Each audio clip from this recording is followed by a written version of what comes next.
이제부터 성령의 법은 삶에 이렇게 적용된다. 우리가 로마서 15번째는 성도는 성령의 법으로 산다 이렇게 얘기했어요. 성령의 법으로 산다 이렇게 얘기할 때 이 생각이 중요하다. 영적 생각이 중요하다. 이런 얘기를 했습니다. 우리 먼저 이걸 보면서 같이 읽고 말씀 채우기부터 하겠습니다. 하나님 말씀을 지면에 채우고 하나님 것으로 생각을 채우고 하나님 것으로 마음을 채우고 그래서 삶이 하나님 것으로 채워진다. 우리 말씀을 읽겠습니다. 그러므로 형제들아 우리가 빚진 자로 돼 육신에게 져서 육신대로 살 것이 아니니라. 너희가 육신대로 살면 반드시 죽을 것이로되 영으로서 몸의 행실을 죽이면 살리니 무릇 하나님의 영으로 인도함 받는 사람은 곧 하나님의 아들이라. 너희는 다시 무서워하는 종의 영을 받지 아니하고 양자의 영을 받았으므로 우리가 아빠 아버지라 부르짖느니라. 성령이 친히 우리의 영과 더불어 우리가 하나님의 자녀인 것을 증언하시나니. 아멘. 오늘 이 말씀을 통해서 성령의 법이 우리의 삶에 어떻게 적용되는지 보는 것입니다. 로마서 7장에는 사도 바울이 나라는 인칭대명사, 나에 대해서 절실하게 바라보면서 오라 공고한 사람이로다 이렇게 자신에게 집중합니다. 그런데 로마서 8장에는 영 계속해서 하나님의 영, 그리스도의 영, 성령 이렇게 하면서 하나님께 집중하죠. 그러니까 여러분 우리가 나에게 집중할 때와 하나님께 집중할 때가 다르다는 거예요. 나에게 집중하면 나는 공고한 사람으로 보일 수밖에 없습니다. 그래서 나에게 집중하는 것을 하나님께 집중해라. 그 메시지를 로마서 8장에서는 이야기하고 있는 것입니다. 자, 그러면 나에게 집중하는 것을 하나님께 집중하는 거 어떻게 하느냐? 성령의 법으로 한다. 그걸 이제 사도 바울이 가르쳐 주고 있는 내용이 되는 것입니다. 하나님의 것으로 생각을 채우기 할 때에 먼저 우리가 하나님 것으로 생각을 채울 때에 살아계신 하나님께서 사람을 인도하더라는 거죠. 믿음의 사람들, 우리가 성경을 살펴보면 믿음의 사람들은 하나님이 인도하시더라. 그래서 우리도 살아계신 하나님이 인도해 주시기를 원하는 마음이 가득합니다. 여러분들이 그리고 제가 예수님을 인격적으로 만났다면 이 인격적으로 만난 이 예수님 때문에 정말 진심을 다해서 하나님을 믿는다면 하나님의 그 전능하심과 나를 창조하신 그 하나님께서 나를 인도해 주시기를 원하는 그런 마음이 우리에게 있는 것입니다. 그래서 사도 바울은 영의 생각을 가져야 생명과 평안으로 인도함 받는다라는 것을 우리 로마서 8장 1절부터 11절까지 강조하는 것을 보았습니다. 그렇다면 오늘 사도 바울은 하나님의 영으로 인도함 받는 사람이 하나님의 아들이라고 했는데 이 하나님의 아들, 하나님의 영으로 인도함 받는 것, 하나님의 인도하심, 이거 어떻게 받는 것인지 구체적으로 우리에게 말하고 있습니다. 여러분도 지금까지 예수님을 믿으면서 하나님 인도함을 받는 것에 대해서 내가 예수님을 믿어보니까 이렇게 하니까 하나님이 인도하시더라. 기도를 많이 하니까 하나님 인도하시더라. 기도 제목을 써서 정말 기도하고 기다리니까 하나님 응답하시더라. 이런 여러 가지의 종합적인 여러분만의 통찰하는 경험들이 있을 거예요. 그렇지만 우리는 우리의 경험을 의지하지 않고 성령 하나님께서 감동으로 쓰시고 또 하나님이 세우신 믿음의 인물 사도 바울을 통해서 과연 하나님의 인도하심을 받는 것이 구체적으로 어떤 것인지 우리가 알게 되는 것입니다. 그래서 여러분 받은 그 프린트물에 보면 본문의 연결을 살피라 제가 그렇게 했습니다. 본문의 연결을. 여러분 이 구절들마다 그 연결되는 맥이 흐르고 있어요. 그러니까 그 맥이 무엇인지 여러분들이 보셔야 돼요. 그게 사도 바울이 말하고자 하는 초점이고 그것으로 하나님의 인도함을 받는다라고 깨닫게 되는 것입니다. 그래서 13절 참 중요한데 13절 같이 읽습니다. 너희가 육신대로 살면 반드시 죽을 것이로되 영으로서 몸의 행실을 죽이면 살리니. 이게 무슨 말입니까? 진리가 있습니다. 여기에 진리는 육신대로 살면 죽는다. 이것이 진리죠. 여러분 육신대로 사는 것이 무엇인가? 육신대로 사는 건 무엇입니까? 죄를 지으면서 사는 것이 육신대로 사는 거예요. 죄를 짓는 것을 방치하는 것이 육신대로 사는 것입니다. 이때는 하나님과 거룩한 관계가 끊어지고 깨어지고 하나님의 생명이 그 속에 없습니다. 육신의 목숨은 붙어 있으나 하나님의 생명이 없으니까 그 사람은 영적으로 살아갈 수가 없는 거예요. 다시 말하면 하나님과 관계없는 삶을 열심히 살게 됩니다. 두 번째로 그러면 우리가 육신대로 살면 죽는 것이다 이렇게 얘기하는데 13절을 다시 보면 이렇게 되어 있어요. 영으로서 몸의 행실을 죽이면 살리니 이렇게 되어 있어요. 그런데 두 번째 진리는 이 13절 안에 있는 두 번째 진리는 영으로서 몸의 행실을 죽이면 산다. 여러분 영으로 몸의 행실을 죽인다. 여러분 가지고 있는 113페이지의 그 프린트물. 영으로 이 몸의 행실을 죽인다. 이걸 어떻게 하는 것이고 그러면 이 영은 누구의 영을 이야기하는 것인가? 내 영, 사람도 영혼육 이렇게 얘기하잖아요. 영혼육, 2분설, 3분설 얘기하든지 간에 사람도 영이라는 게 존재하는데 내 영으로 죄를 죽이는 건가? 그게 아니고 14절에 보니까 뭐라고 되어 있습니까?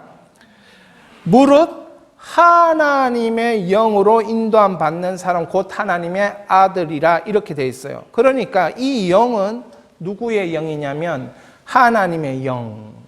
하나님의 영으로 여러분 무엇을 죽일 수 있다? 몸의 행실이 죄악을 죽일 수 있다. 그런 것입니다. 그러니까 우리가 이걸 13절, 14절을 정리해 보면 이런 거예요. 여러분 113페이지 그 정리를 보시면서 저를 좀 따라올 필요가 있습니다. 하나님의 영으로 한 영역 여러분이 인도함 받는다. 뭐 예를 들면 여러분의 사업의 영역에 오늘의 사업에 있어서 이 시대의 사업에 있어서 아이템이 있는데 그 아이템을 발견하기까지 하나님의 인도하심을 받는다. 이렇게 말할 수도 있을 것이고 공부를 하는데 내가 뭐 이런 목표를 두고 공부를 하는데 이때 내가 집중해야 될 것이 무엇인가 이런 생각과 기도를 하면서 한 영역 한 영역 인도함을 받는 거죠. 저 같으면 이제 목회 현장에서 한 사람을 두고 기도하면서 이렇게 해야 되겠다라는 하나님 주시는 마음 그 한 영역 한 영역 인도함 받는 것. 그게 뭐냐면 13절에서 이거는 14절이잖아요. 인도함 받는다는 거 14절이고 13절에 몸의 행실의 죄악을 죽여버리는 것이 뭐냐면 하나님 영으로 인도함 받는 것. 여러분 하나님 영으로 몸의 행실의 죄악을 죽여라 그렇게 말한다고 해서 몸의 행실의 죄악을 죽이는 게 아니고 내가 하나님의 영으로 한 영역 한 영역 하나님의 은혜로 한 부분 한 부분 인도함을 받는 것 자체가 몸의 행실에 죄악을 죽여버리는 것이라고 사도 바울은 설명하고 있습니다. 여러분들이 이제껏 하나님의 인도하심의 통찰력과 사도 바울이 이해한 하나님의 인도하심이 차이가 좀 납니까? 그 차이를 여러분들이 느낄 수 있어야 돼요. 여러분은 어떤 목적으로 가기 위해서 하나님께 인도함을 구하지요. 근데 사도 바울은 목적으로 가기 위해서 하나님의 인도함을 구하는 게 아니고 죄악을, 나의 몸에 붙어 있는 죄악을 죽여버리기 위해서 하나님의 인도함을 구한다는 것이죠. 이 차이가 있습니다. 자, 그런데 몸의 행실을 죽이면, 죄악을 죽이면 엄청난 보상이 따라오는데 14절에 뭐라고 얘기합니까? 무릇 하나님의 영으로 인도함을 받는 사람은 곧 뭐라고요? 하나님의 아들이다. 다시 말해서 우리는 하나님의 아들로 이 땅에서 살게 된다. 이 말을 하고 있는 것이죠. 예수 그리스도를 믿는 사람은 예수 그리스도를 믿고 예수 그리스도께서 그 보혈로 우리 죄악을 용서해 주셨고 이제 우리가 살면서 그 죄를 하나 둘 없애기 위해서 죽여버리기 위해서 하나님의 인도함을 구해서 한 영역 한 영역 하나님의 인도함을 받아 살아나갈 때 그때 우리는 이 땅 위에서 하나님의 아들이다 인정받는다는 것입니다. 여러분 밑에 프린트물 박스에 좀 보실 필요가 있어요. 우리가 지금까지 하나님의 인도함을 받는다는 것을 엄청나게 어렵게 생각해 왔습니다, 사실은. 왜 그러냐 하면 우리는 그 무엇에 집착하기 때문에 그래요. 도달해야 되는 그 목표라는 그 무엇에 집착하기 때문에 하나님의 인도함이 너무 어려운 거예요. 붙잡히지 않는 거예요. 괴로운 거죠. 그러나 사도는 어떻게 말합니까? 몸의 행실을 죽이는 것 자체가 그것이 하나님 영으로 인도함 받는 거라고 얘기하는 거예요. 여러분은 죄를 회개하고 죄를 죽이려고 하고 이런 것이 내가 하나님을 인도함을 받는다 이렇게 생각하지 않고 그냥 목적을 두고 그 목적 가운데 저는 저 목표를 이루기 위해 하나님의 인도하심이 필요해요. 하나님의 하늘의 자원을 제가 끌어 써야 되겠어요. 이 사람 도와주는 사람 만나고 저 사람 도와주는 사람 만나고 그리고 합력해서 서누리는 저 목표를 이루어야겠어요. 이걸 우리는 인도하심이라고 생각해 왔습니다. 그런데 사도 바울은 그게 인도하심이 아니고 너의 죄악을 죽이는 행위 자체가 인도함이라고 이 말씀을 연결하고 있음을 우리는 확인할 수 있습니다. 사랑하는 여러분, 이 하나님의 아들이라는 이 단어는 예수님이 먼저 사용한 것을 사도 바울이 사용했습니다. 이 어디에 사용됐습니까? 우리 잘 알고 있죠. 화평케 하는 자는 어떻게 합니까? 복이 있나니 그들이 하나님의 아들이라고 일컫게 된다는 그 말씀, 마태복음 5장 9절 말씀을 우린 잘 알고 있어요. 여러분, 이 화평케 하는 게 하나님의 아들. 그러니까 죄를 죽인다는 말은 누구와 화평하는 겁니까? 죄를 죽인다는 말은 하나님과 화평한 거예요. 맞죠? 그러니까 하나님과 화평해야 하나님의 아들 되지. 하나님과 원수되어서 하나님의 아들 될 수 없는 거예요. 그럼 예수님의 하나님 아들에 대한 이해를 사도 바울은 죄 죽이는 것, 이것이 하나님의 아들이라는 거예요. 자, 여러분이 화평케 되고 제가 화평케 되는 사람이 되면 하나님이 가만히 있을 리 없다는 것을 우리는 알아야 되고 믿어야 돼요. 사도 바울은 이 마태복음 5장 9절 화평케 하는 사람이 하나님 아들 된다는 것을 아주 실제적으로 어떻게 하는 건지를 보여주고 있는 거죠. 자, 어떻게 보여주냐? 우리가 114면의 여러분 프린트물에 보면 예수님이 화평케 하는 자라고 할 때 누구와의 화평입니까?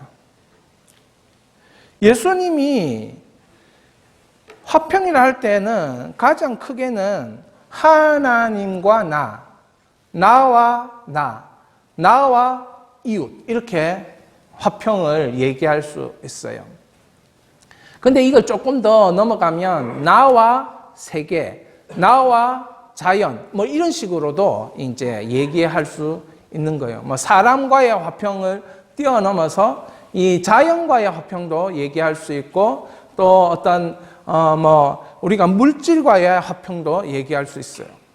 그러니까 이런 화평을 생각해 볼 때 이거 엄청나게 테마가 너무 크다, 주제가 너무 크다 이런 생각을 하게 되는 것입니다. 그래서 어디서부터 어떻게 화평을 이루어 나가야 되는지 우리가 궁금하지요. 예수님이 말씀하신 그 화평이 어디서부터 어떻게 이루어 나가야 될지 마치 사도 바울도 그런 궁금함이 있었지 않았을까 이런 생각이 듭니다. 그래서 사도 바울에게 있어서 화평은 자신의 몸에 죄를 처리하는 것 이것이 가장 어떻게 첫 번째 해야 될 일이라는 것을 깨닫습니다. 예수님이 왜 오셨습니까? 예수님이 우리와 동행하기 위해 오셨죠. 그분을 임마누엘이라고 하는 이유는 하나님이 자기 백성에게 동행하기 위해 오셨는데 그 전 단계가 뭡니까? 자기 백성의 죄를 사해 주기 위해서.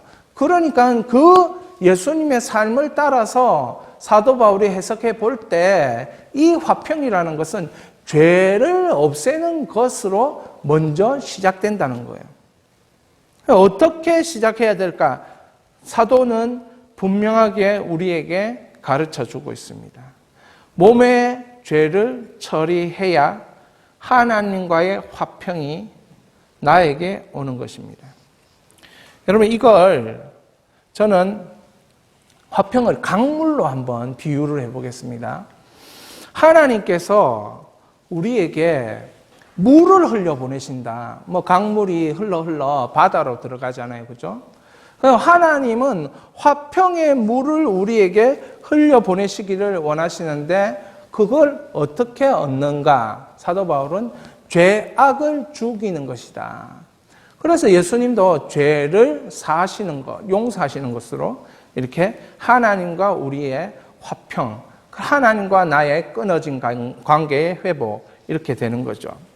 그래서 제일 처음 하나님의 이 화평이 나에게 흘러 들어오는데 나는 어떤 나냐면 영적인 나가 있고 세상적인 나가 있어요. 영적인 나가 있고 육신의 나가 있어요. 영적 나와 육신의 나가 어떻게 되어 있습니까? 로마서 7장에는 공고한 나로 표현되어 있어요. 왜? 이 영적 나는 하나님의 법을 즐거워하는데 육적인 나는 뭘 즐거워합니까? 죄의 법 아래 사로잡혀서 그것 안에 빠져서 살고 있으니까 여기서 사도 바울이 이 두 가지 자아 속에서 갈등하면서 공고한 사람이라고 표현하고 있는 거죠. 그런데 이 강물, 화평의 강물이 하나님께서 흘려보내주시면 우리의 죄악을 죽여버리고 나면 영적 나와 육신의 나가 화평을 이루는 거예요. 그래서 나와 나가 화평을 이룬다. 제가 그렇게 말씀드리는 거죠. 그러면 어떤 일이 있습니까? 내가 기쁜 거예요. 우리의 삶 중에서 내가 나를 기뻐하는 경우가 별로 없는 것을 여러분이 이 삶을 걸어오면서 보셨을 거예요. 내가 조금만 더 하면 참 만족이 있을 텐데 막 이런 식으로 생각하지만 그 조금은 안 하고 있잖아요. 하고 있죠. 그래가지고 전부터 행복하죠. 그죠? 저는 그 조금 안 해가지고 항상 사도 바울처럼, 나는 사도 바울처럼 그렇게 뛰어난 사람도 아닌데 항상 공고함을 느끼고 있어요. 공고함을. 그런데 하나님의 화평이 흘러 들어와서 나와, 영적인 나와 육신의 나가 화평을 이루는 그 순간에 나는 하나님을 기뻐하고, 하나님이 창조하신 나를 기뻐하고, 하나님을 즐거워하고, 하나님 내가 이 세상에, 이 땅에 발을 딛고 사는 것이 기쁘고 즐겁고 이렇게 되는 거예요. 그러니까 나와 나의 화평이 이루어지는 거죠. 그러면 자연스럽게 이 화평은 어디로 흘러가십니까? 나의 이웃에게 흘러 들어가는 거예요. 그러니까 가장 먼저 여러분들에게 이 자각되면서 해결해야 될 게 뭐냐면, 내가 나를 즐거워하고 기뻐하고 있는가? 이게 안 되면 그 다음도 안 되는 거지요. 사도 바울은 이런 것을 느꼈습니다. 그래서 여러분, 나를 거쳐서 이웃에게 흐르고 이것이 전 세계에 흐르게 되어 있다는 거예요. 이걸 조금 더 내려가면 로마서 8장 16절을 보면 자녀를 하나님의 자녀로 증언해 주신다까지 나가는 겁니다. 나에게만 머무는 것이 아니고. 자, 우리가 그래서 지금부터 하나님의 인도함을 받는 것을 애매하게 생각하지 말아야 합니다. 여러분, 하나님의 인도함을 받는 것을 여러분이 지금 고쳐야 됩니다. 목적을 두고 그 목적으로 나아가기 위해서 하나님 이것 도와주세요. 이것 열어주세요. 이것 더해주세요. 이것 잘할 수 있도록 해주세요. 이거 하지 말고 뭐 해야 되느냐? 이거 해야 돼요. 자신의 몸의 죄악을 죽이는 것. 몸의 행실 자체를 죽이는 것. 이것, 죄가 떠오르면 그 죄를 안 지으리라, 안 지으리라. 그 죄를 멈추리라, 멈추리라. 끊임없이 이 생각을 하면 살아계신 하나님은 믿음으로, 성경에 나와 있는 믿음의 인물들이 그 하나님의 인도하심을 받았던 것처럼 여러분도 인도함을 받을 거예요. 그건 믿는 게 오직 믿음이에요. 그냥 있는 것을 받아들이는, 이성적으로 받아들이는 그게 믿음이 아니고, 하나님이 내가 나의 죄에 천착해서 그 죄를 없애려고 예수 보혈을 구하고 회개로 애통하고 그러면서 그 죄를 멈추기로 결단하는 그 순간 하나님은 우리를 자신이 원하시는 방식으로 인도하시는 거예요. 그걸 믿는 게 성도라는 것이지요. 여러분, 죄를 짓는 것을 멈추는 것, 죄를 짓고 있는 자신을 발견할 수 있어야 합니다. 여러분은 죄 짓고 있다라고 생각 안 하는 사람들이 많을 거예요. 순간순간 나는 열심히 살고, 근데 그 열심히 살았는데 그것은 죄와 상관이 없는 것일 거예요. 이렇게 생각하실 거예요. 근데 그것이 아닐 수도 있다는 걸 여러분들이 자각할 수 있기를 바랍니다. 성경은 그걸 얘기해요. 성경은. 조금 더 들어가면 이렇습니다. 여러분, 나를 망쳐놓는 결과를 무서워해야 돼요. 그게 무슨 말이냐면 죄를 무서워하는 겁니다. 죄는 나를 망쳐놓는 결과를 가져옵니다. 여러분, 사단을 무서워할 필요 없어요. 그렇게 살게 되어 얻게 될 결과를 사는 내가 무서운 거예요. 여러분, 누가 무섭다고요? 사단이 무서운 게 아니고 그 죄를 짓고 그 죄의 결과로 내가 그 내가 무서운 거예요. 여러분, 이런 말 들어봤습니까? 나도 내가 무섭다. 들어봤죠?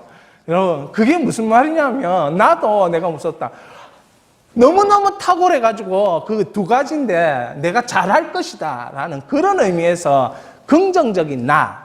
두 번째는 뭐냐면, 두 번째는 이런 거예요. 두 번째는 긍정적인 나가 아니라 부정적인 나. 뒤에 얘기하는 거예요. 내가 무섭다. 내가 그 결과로 살 것, 죄의 결과로 살 것에 대해서 무서운 것입니다. 여러분, 그러면 얼마나 인생이 비참하고 후회가 많겠습니까? 죄악의 그 어둠의 터널에서 빠져나올 수가 없죠. 그 죄의 결과대로 살게 된다면. 그래서 그 결과를 무서워해야 돼요. 결과를. 그러니까 오늘을 다르게 살게 되는 은혜를 하나님께, 능력을 하나님께 구하게 되는 겁니다. 간절하게. 그 결과를 바라보니까. 우린 지금 이제 거꾸로 하고 있죠. 결과를 좋게 해달라고 자꾸 이렇게 하나님 인도하심을 구하는데 그렇게 하지 말라는 거예요. 그 결과를 좋게 하려고 그렇게 하는 것보다 네가 오늘 하루 살면서 이 하나님 앞에서 이 거룩함을 잊지 않고 살아내는 것, 그것이 하나님이 가장 좋은 결과를 주시는 그 하나님의 방법이다. 하나님의 길이다. 이것을 받아들이라는 것이죠. 자, 그런데 이 어둠의 터널, 무서운 결과들이 이제 항상 도사리고 있는 것 때문에 우리는 걱정스럽죠. 믿음의 사람들 또는 성경은 이렇게 이런 것들에 대해서 이미 하나님 우리를 만드셨기 때문에 우리의 두려움과 무서움을 다 알고 있습니다. 그래서 로마서 8장 15절에서는 이렇게 이야기합니다. 같이 읽겠습니다. 너희는 다시 무서워하는 종의 영을 받지 아니하고. 그렇게 살 우려가 있다는 것을 하나님은 아십니다. 그러니까 우리가 안 좋은 결과를 가지고 자꾸 살아가는 악순환을 이렇게 살 것을 하나님 아시기 때문에 이것에 대한 해결책을 우리에게 주시는데 그 해결책에 뭐냐? 종의 영을 받지 아니하고. 그러면 종의 영을 받지 않았다면 무슨 영을 받았겠습니까? 잠시 이 종의 영을 받는 모습들을 보면 세상이 주는 결과가 냉혹하지 않습니까? 왜 냉혹하냐면 탁월한 그 몇 명만 승자 독식이라고 하죠. 탁월한 그 몇 명만 그 좋은 결과를 가져가는, 그것이 세상의 어떤 세상이 우리에게 가르쳐주는 그 냉혹함이에요. 이것이 우리 삶의 누적이 되면 내 인생에 내가 할 수 있는 것은 별로 없구나, 이렇게 탄식이 계속되고 이 탄식이 누적이 되는 거예요. 이렇게 탄식이 누적이 되면 종의 영을 받은 상태가 그냥 유지가 쭉 되는 겁니다. 그러면 종의 영을 받은 상태가 쭉 되니까 항상 두렵죠. 미래가 항상 무섭죠. 걱정과 염려가 항상 자기를 지배하죠. 일생에 매어 종로로 탄다는 이 히브리서 기자의 그 말처럼 그렇게 돼서 끝나겠구나. 결국 천국 가서 구원받는 것 외에는 소망이 이 땅 위에서는 없구나. 이렇게 결론을 내버리는 거예요. 그러면서 이런 말을 하죠. 이번 생에는 끝났다. 이번 생에는 별로 기대할 것이 없다. 이렇게 얘기하는 겁니다. 여러분, 이런 말들을 하는 것은 자신의 생애를 후회하는 거죠. 한 번밖에 없는 것. 그런데 이런 사람 있지 않습니까? 정말 후회가 없다. 정말 후회가 없다. 여러분, 정말 후회가 없다는 그 삶을 우리가 살고 싶잖아요. 그죠? 그래서 바울 사도가 해결책을 말하고 있는 거예요. 정말 후회 없는 삶은 어떤 삶인가? 이런 삶이라는 거예요. 양자의 영을 받았으므로 아바 아버지라 부르짖느니라. 이렇게 두 가지 진리를 여러분들이 경험하는 것. 이게 해결책이라는 거죠. 115면에 보면 여러분, 몸의 행실을 죽이면 하나님의 영이 인도하고 하나님의 영은 탁월한 자만 승자들만 독식하는 그런 세상이 아니라 하나님 세계가 열리도록 인도하는 거예요. 몸의 행실을 죽이면. 자, 그러면 어떤 일이 일어나냐면 이런 일이 일어나요.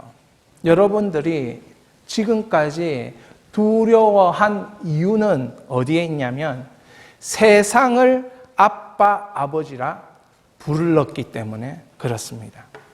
그런데 이제는 하나님을 아빠, 아버지라 부르는 것이에요. 그럼 세상을 아빠, 아버지라 부른다는 게 무슨 말인가? 이거죠.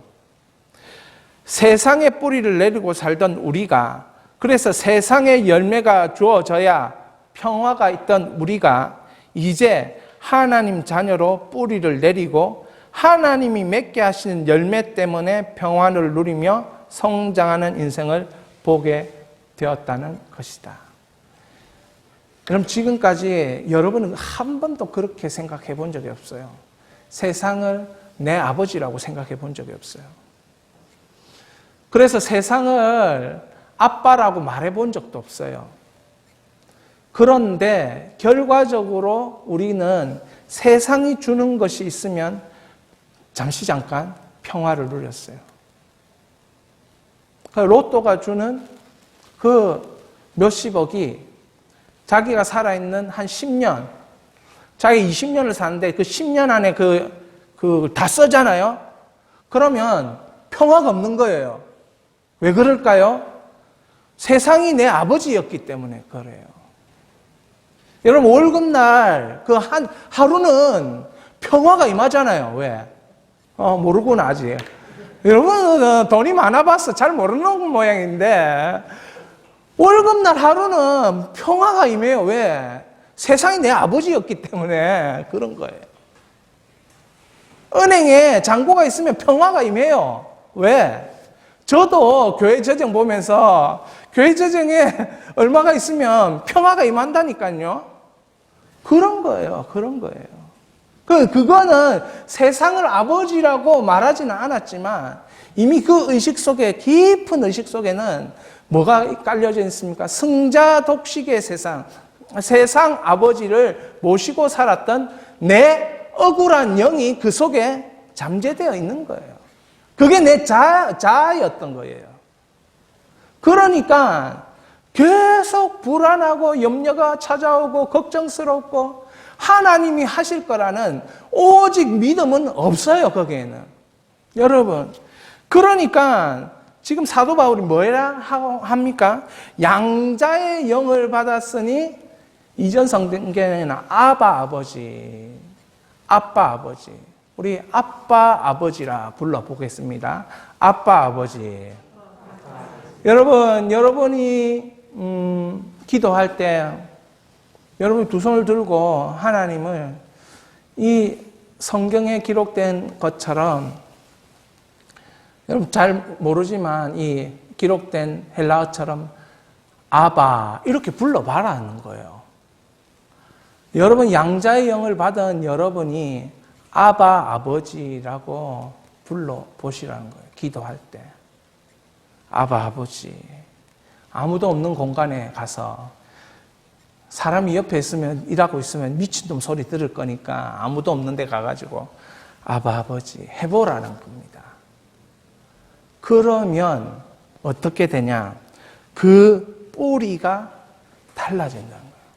세상에 뿌리를 두고 산 사람은 세상이 주는 열매가 있는 그 순간 평화가 찾아오지만, 그런데 아바 아버지의 뿌리를 두고 있는 사람은 세상이 주는 열매가 왔을 때 무슨 마음이 든지 압니까?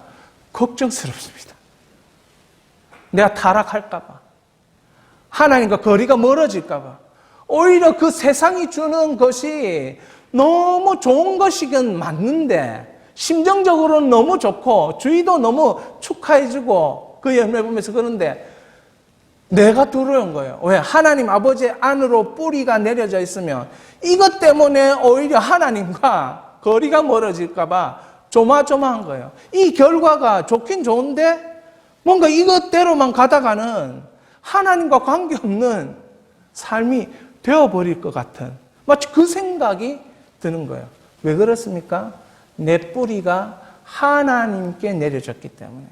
세상에 내려져 있으면 이런 걱정은 전혀 하지 않죠. 그죠?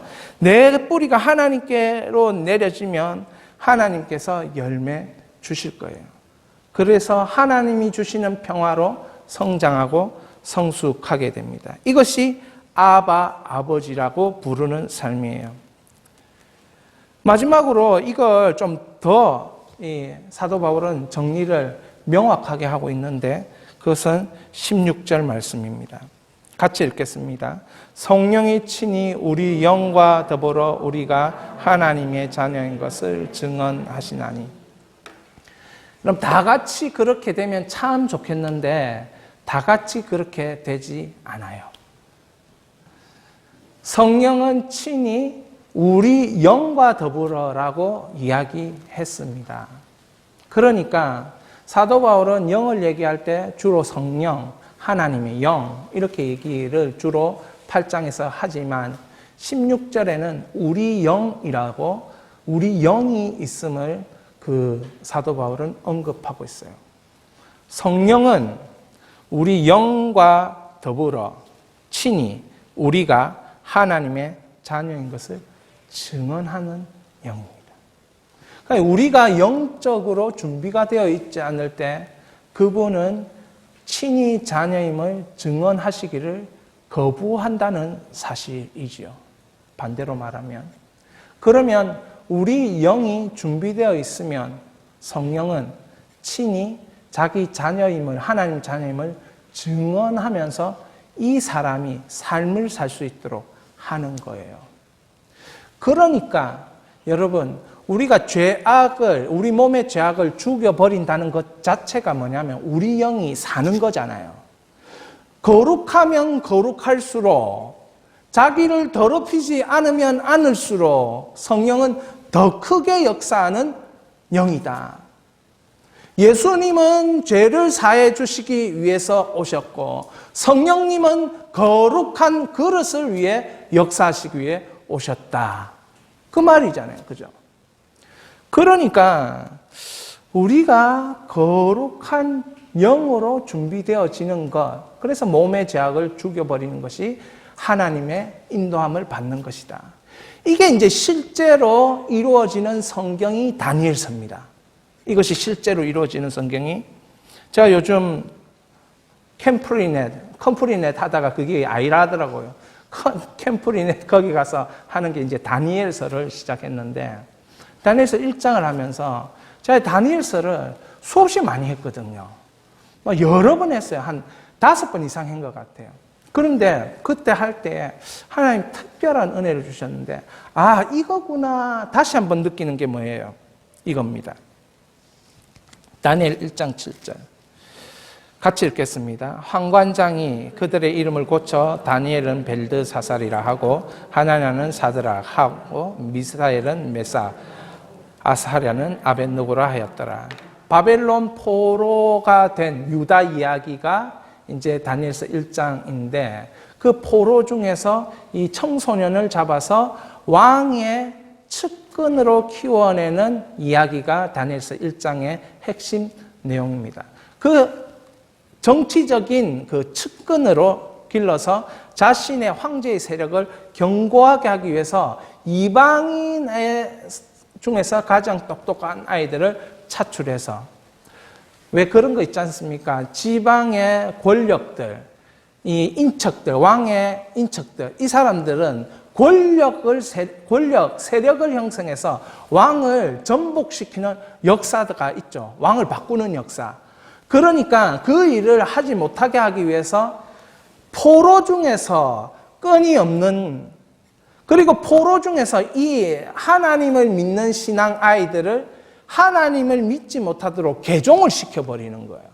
그래서 어릴 때부터 왕이 좋은 음식 주고 호화로운 생활을 하게 하고 왕과 같이 식사하면서, 진짜 이제 아버지는 태어나게 한 너희 아버지도 있지만 너를 자라나게 하는 아버지는 나다.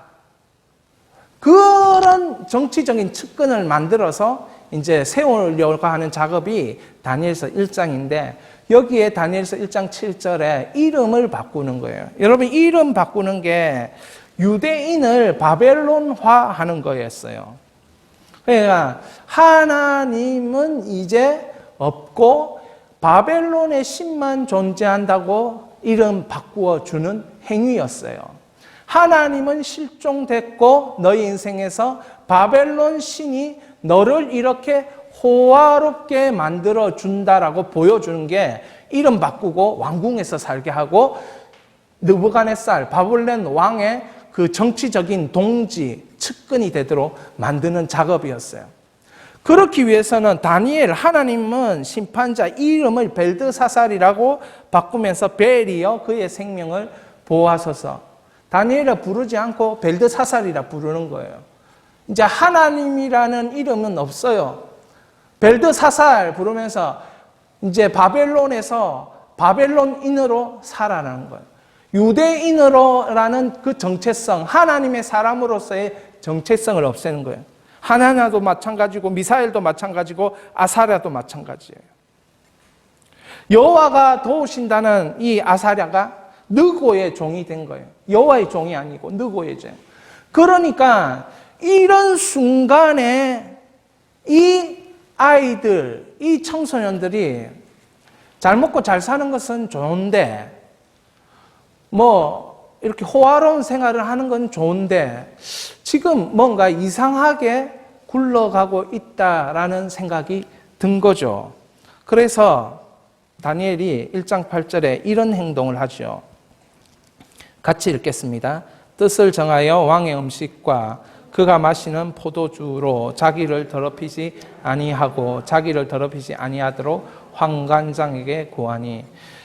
다니엘의 핵심은 뭐였냐면 그냥 자기가 할 수 있는 건 이것밖에 없었어요. 포로니까.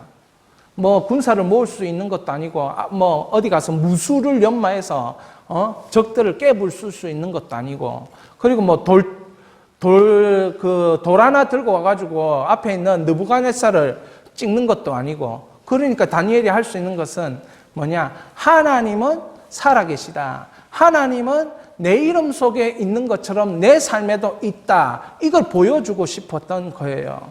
그걸 보여주려면 어떻게 해야 되느냐? 자기를 더럽히지 아니해야 된다. 이게 다니엘의 결정이에요. 당시 고대사회의 포도주라든지 고대사회의 음식이라든지 이게 다 우상숭배의 제물로 쓰였기 때문에 그는 우상숭배의 제물을 먹는 것은 자기를 하나님의 이 자녀인 자기를 더럽힌다 생각했어요. 그러면 그거 안 하겠다. 그거 안 하겠다. 그렇게 결단했는데 하나님이 하셨다가 1장에 3가지가 나오는 겁니다. 자, 제가 지금 죄의 몸인 우리를 죽이면 하나님이 인도하신다. 그걸 지금 사도 바울이 얘기한 것을 자꾸 반복했죠. 자, 그 반복이 성경에는 다니엘에게 자꾸 일어났다는 거예요. 여러분, 우리가 우리의 죄악을 죽이는 행동들을 하면 하나님 하셨다가 이렇게 하나씩, 둘씩, 셋씩 이렇게 나타나는 거죠. 이건 다니엘의 10대의 모습이지만 다니엘이 20대도 그것이 나타나고 30대도 나타나고 80대도 나타났어요. 자, 그걸 하나님이 하셨다를 보겠습니다. 하나님이 하셨다. 첫 번째, 하나님의 자녀인 것을 증언할 때는 반드시 따라오는 게 하나님이 하셨다가 따라와요. 자, 다니엘서 1장 9절 뭡니까? 하나님이 하셨다가 환관장에게 은혜와 긍휼을 얻게 하십니다. 이게 하나님이 하셨다예요. 다니엘서 1장 15절 하나님 하셨다 뭡니까? 다른 소년들보다 더 좋아 보인지라. 왕의 진미와 음식을 먹지 않고 채소를 먹었음에도 불구하고 다른 소년들보다 얼굴이 윤택하고 더 좋았다는 거예요. 하나님 하셨다가. 하나님 자녀의 그 갈로 안에 증언을 여러분이요. 성령께서 여러분을 증언하시기 위해서 계신 영이라는 사실을 가르쳐주죠. 성도는 성령의 법대로 산다. 성도는 성령의 구체적인 역사가 있는 사람이다. 어떻게? 자기를 깨끗이 할 때, 자기를 더럽히지 않을 때, 뭐 술로 자기를 더럽히지 않고, 담배로 자기를 더럽히지 않고, 내가 생각해 저건 죄악이야, 저건 죄악이야 라는 것으로 날 더럽히지 않고 더럽히지 않는 것, 그것으로 하나님 자녀임을 증언. 두 번째 하나님 하셨다는 뭡니까? 1장 17절 학문 주시고 모든 서적 깨닫게 하시고 지혜 주시고 다니엘에게는 뭐 주셨다고요? 모든 환상과 꿈을 깨달아 알게 하시는. 이거 하나님은. 왜 독특하게 다니엘은 이것 다른 사람들보다 하나 더 주셨냐? 다니엘의 결단이었거든요. 다니엘의 결단. 물론 그 옆에 있는 친구들도 그렇게 했으리라고 저는 믿습니다. 그래서 다니엘에게 환상과 꿈을 깨달아 알더라. 하나님이 하셨다. 결국 하나님의 자녀인 것을 그 포로 생활에서 증언해 주신 거예요. 그럼 세상이라는 이 속에서 하나님은 계속해서 성령으로 말미암아 우리의 영과 더불어 뭐 하신다? 증언하신다. 나는 불신자의 세상 속에서 하나님 자녀임을 증언하시기 위해서 이 땅에 살고 있다라는 걸 우리가 오직 믿을 수 있기를 바랍니다. 세 번째, 하나님 하셨다. 뭡니까? 다니엘은 고레스 왕 원년까지 이때 다니엘의 나이가 80대거든요. 느부갓네살 왕 때 잡혀와서 메대와 바사라는 나라, 바벨론이 망하고 메대와 바사로 연결되어지고 메대 바사 망하고 페르시아로 연결되어질 때 고레스라는 왕은 칙령을 발표합니다. 포로 귀환, 이스라엘 백성들, 유대 백성들이 잡혀왔는데 이 잡혀왔던 백성이 다시 고향으로 돌아갈 수 있도록 칙령을 발표하죠. 그가 청소년 때 잡혀와서 자기 백성들이 포로였던 것이 풀려나서 자기 고향으로 돌아가는 것을 보았다는 거예요. 자기를 잡아왔던 느부갓네살이 죽는 것을 보았고 자기를 잡아왔던 바벨론이라는 국가, 나라가 이 제국이 무너지는 것을 보았다는 거예요. 왜 그렇습니까? 하나님이 살아계시기 때문에. 그런데 다니엘은 거기에서 인도함을 받았다는 것입니다. 왜 어떻게? 자기를 더럽히지 아니하리라는 그 결단은 그 10일만 있는 것이 아니고 인생 전체가 그 결단의 연속이었던 거예요. 그러니까 하나님은 하셨다를 계속해서 다니엘에게 부어주신 것입니다. 우리가 이제는 하나님의 인도함을 받는 것이 내 죄를 순간순간 죽이는 것이 하나님 인도함을 받는 것이라 여러분 믿어야 돼요. 자, 그러니까 헷갈리지 않죠. 그러니까 어렵지 않죠. 왜? 내 죄만 죽이면 되니까. 예수님과 함께 동행하면 내 죄가 죽으니까. 그러니까 그게 헷갈리거나 어디로 가야 선택을 어떻게 해야 되나 항상 그 고민이잖아요. 근데 그런 고민 하지 말라는 거예요. 그 대신 그 선택하기 전에 뭐 보라고? 내가 깨끗한가? 깨끗하지 않다면 다시 말씀으로 돌아가고 깨끗하지 않다면 다시 기도로 돌아가고 깨끗하지 않다면 다시 하나님께로 돌아가라 이 말을 하고 있는 것입니다. 그래서 다니엘의 인생을 이렇게 그 영의 결단이에요. 이게 영의 결단이에요. 여러분 이런 영의 결단이 있으시기를 주의 이름으로 축원합니다. 다니엘의 영의 결단은 이거였어요. 하나님을 나타내는 불타는 소원은 인생을 결심하게 한다. 다니엘은 실종됐다.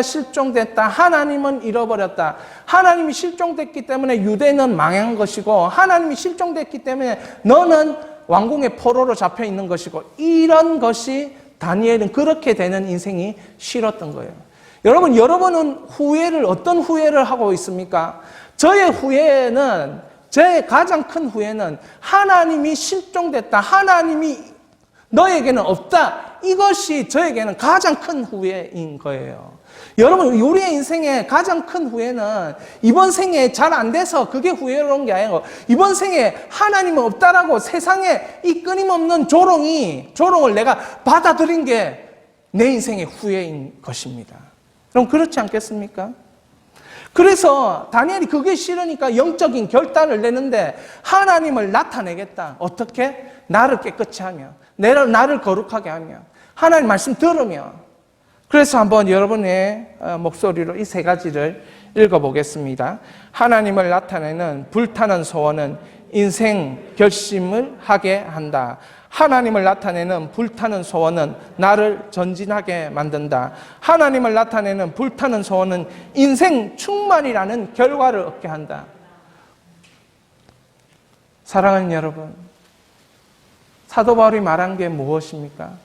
네 몸의 죄악을 죽이면 하나님의 영이 너를 인도하신다. 다니엘이 한 것이 무엇입니까? 자기의 죄악을 죽이기 위해 깨끗이 하겠다 결단해서 하나님 나타내기로 마음 먹으니까 그 소원이 인생을 전진하게 만들고 그 소원이 인생을 충만한 결과로 만들어 버린 것입니다. 성령님의 인도하심은 진짜 구체적이라는 사실을 믿습니다. 이것에 대한 우리가 오직 믿음이 필요한 줄 믿습니다. 세상이 우리에게 조롱합니다. 하나님은 너에게 없다. 그렇지만 사도 바울은 네 몸에 붙은 죄악을 죽이면 하나님은 너를 인도하시고 너는 하나님의 아들이라고 불리고 인정받게 될 것이다. 이게 성령의 법으로 구체적으로 사는 것입니다. 그럼 다니엘처럼 할 수 있기를 바랍니다. 깨끗이 한다. 깨끗이 한다. 여러분, 이 손을 깨끗이 씻는다. 뭐 이런 뜻이 아니잖아요. 내 마음을 예수 보혈로 깨끗이 한다. 죄 지었을 때 죄를 중단한다. 죄 지었을 때 죄를 멈춘다.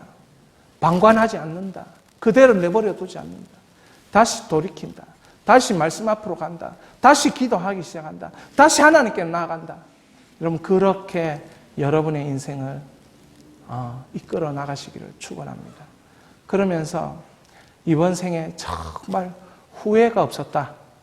그렇게 될 수 있기를 주의 이름으로 축원합니다.